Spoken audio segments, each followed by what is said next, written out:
आप देख रहे हैं नेक्स्ट 9 न्यूज। अक्सर लोग कहते हैं कि राजनीति एक बुरा शौक है, जिसे इसकी लत लग जाती है वो अपना सब कुछ गवाकर भी इससे अपना पीछा नहीं छुड़ा पाता।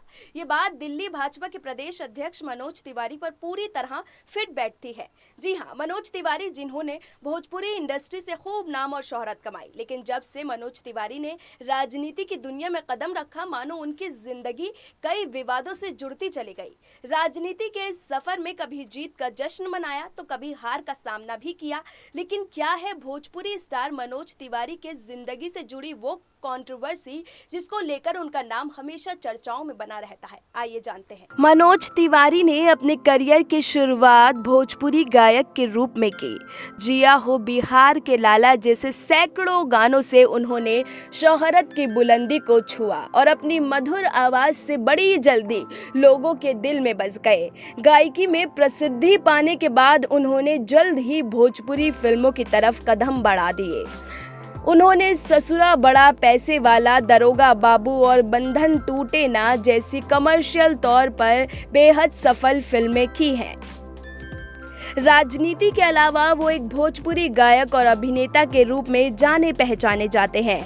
विरोधी कई बार उनके इस प्रतिभा का मजाक उड़ाते भी नजर आते हैं। आपको बता दें कि मनोज तिवारी का जन्म 1 फरवरी 1971 को हुआ था। उन्होंने काशी हिंदू विश्वविद्यालय से शारीरिक शिक्षा में परास्नातक किया है। मनोज तिवारी ने अपनी पहली फिल्म ससुरा बड़ा पैसे वाले से भोजपुरी फिल्म को पूरे देश में एक नई पहचान दिलाई थी। इसके अलावा इनमें सबसे बड़ी बात यह है कि वे जहां भी जाते हैं वहां भोजपुरी रंग में ही लोगों को मनोरंजन करते हैं और लोग उन्हें इतना प्यार भी देते हैं। आपको बता दें कि फिल्मों में काम करने से पहले मनोज तिवारी ने तकरीबन 10 साल तक भोजपुरी गायक के रूप में काम किया। इसका अंदाजा आप इसी बात से लगा सकते हैं कि भोजपुरी और हिंदी भाषाओं में मनोज तिवारी ने 4000 से ज्यादा गाने गाए हैं। 2003 में मनोज ने अभिनय में भी हाथ आजमाया और उनकी पहली फिल्म ने ही रिकॉर्ड तोड़ दिया, जिसके लिए उन्हें कई पुरस्कार भी मिले। एक मुख्य अभिनेता के रूप में उन्हें करीब 75 भोजपुरी फिल्मों और कुछ हिंदी फिल्मों में भी काम किया। अनुराग कश्यप द्वारा निर्देशित फिल्म गैंग्स ऑफ वासेपुर का सबसे ज्यादा पसंद किया गया गाना जिया हो बिहार के लाला में भी मनोज तिवारी ने ही गाना गाया। फिल्मों में योगदान के लिए मनोज तिवारी को कई पुरस्कारों से सम्मानित किया गया है।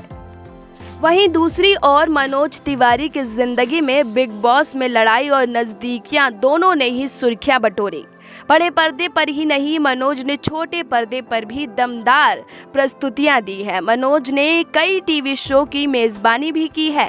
2010 में मनोज तिवारी ने कंटेस्टेंट के तौर पर रियलिटी शो बिग बॉस के सीजन 4 में भी हिस्सा लिया था।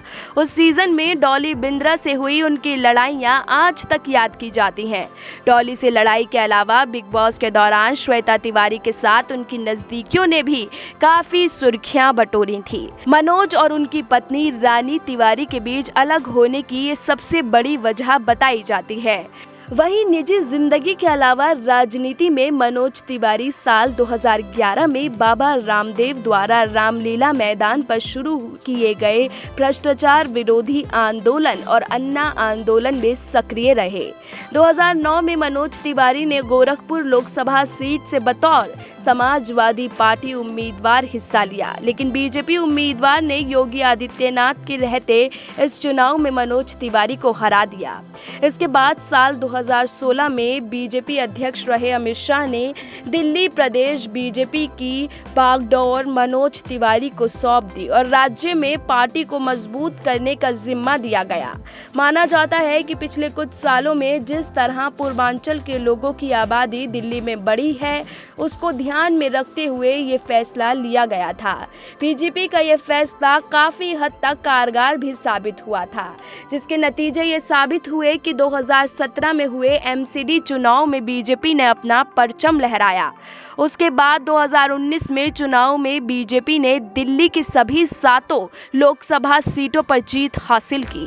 2019 में भी मनोज तिवारी दूसरी बार सांसद बनकर लोकसभा पहुंचे। इस बात ने ये साबित कर दिया कि कई विधानसभा चुनाव में हार खाकर थम चुकी पार्टी को मनोज तिवारी ने एक नई जान दे दी। फिलहाल अभी के लिए इतना ही, लेकिन देश और दुनिया की तमाम बाकी खबरों के लिए आप जुड़े रहिए नेक्स्ट 9 न्यूज़ के साथ।